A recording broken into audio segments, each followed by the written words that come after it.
ռադիկալիզմը չումա է, նա վարակում է ինչպես ցածր սոցիալական խավերի, այսպես ասած, հա, տենց կլաստերներով որ նայեք մարդկանց, այնպես էլ բարձր, դա չումա է, դա բոլորին կպնում է։ Դա չի բնութագրվում ոչ կրթական ցենզով, ոչ լեզուների իմացությամբ, դու ավելի քեզ անկեղծ ասեմ, շատ ավելի անկեղծ, լիքը շատ հասարակ կներեք բառիս համար շարքային ՀՀ քաղաքացիներ կան, որոնց կենցաղում կարող ես ասել կներես, էլի սենց ընկերական է քյարթու,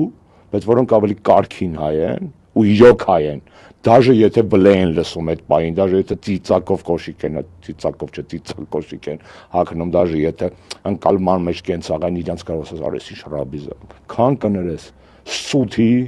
օքսֆորդները, քեմբրիջները ավարտած, սութի տենց ժամանակակից, սութի գլոբալիզացված, հայրենիքը որտեղ է։ Այդ հայրենիքը այդ մարդկանց մեջ է, այդ